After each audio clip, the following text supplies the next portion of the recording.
Hello, welcome to Bizworld. I'm Raymond Goh. Malaysia's economy grew by 4.5% in the first quarter of 2019, driven by private sector activity as the key driver of growth. This growth, however, is lower compared to 4.7% recorded in the fourth quarter of 2018 due to normalization in household spending, weak investment activity, and decline in oil and natural gas output due to unplanned shutdown of production facilities.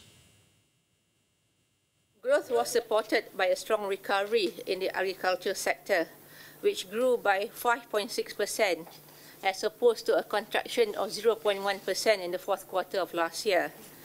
This is driven mainly by the significant improvements in the production of crude palm oil and natural rubber.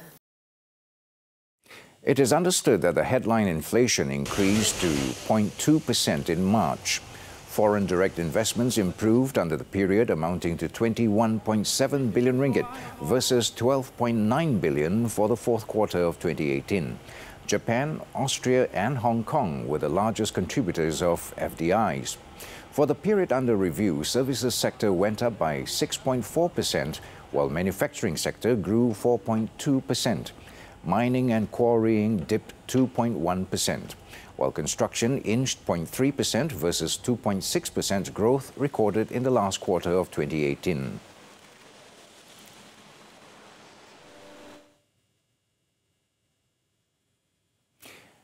Meanwhile, Bank Negara maintains its GDP forecasts of between 4.3 and 4.8% for the year. The private sector demand is expected to remain the anchor of growth amid lower public sector spending. Capacity expansion in key industries and gradual recovery in commodity sector. This has been our baseline projection since March and remains to be the case. It is clear that downside risks remain in the immediate horizon, stemming mainly from external factors.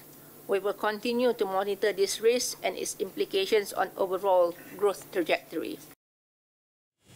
The central bank also expects the headline inflation to average between 0.7% and 1.7% in 2019.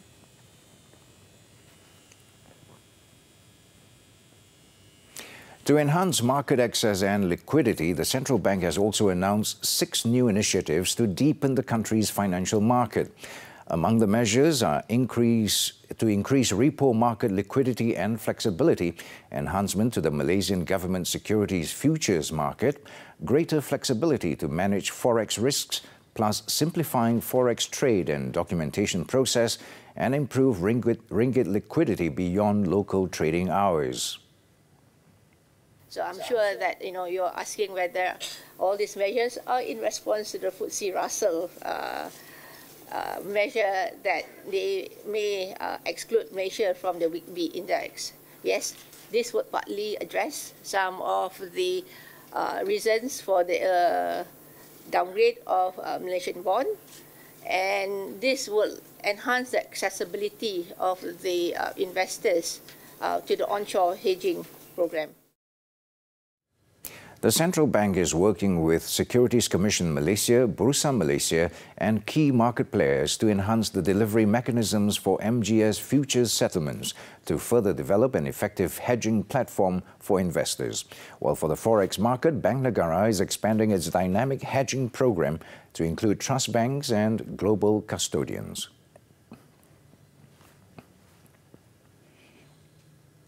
In another development, the government is focusing on enhancing the domestic economy to avoid the uncertainties of external headwinds.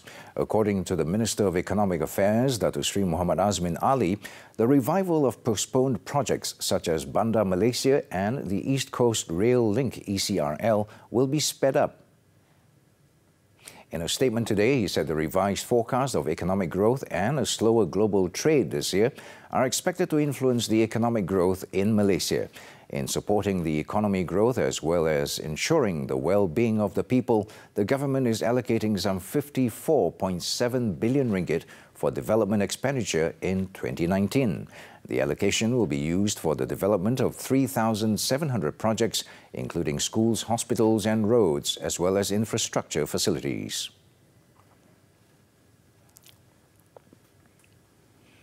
And that's a wrap for Bizworld this time around. I'm Raymond Goh. Thank you for investing your time with us and selamat berbuka puasa.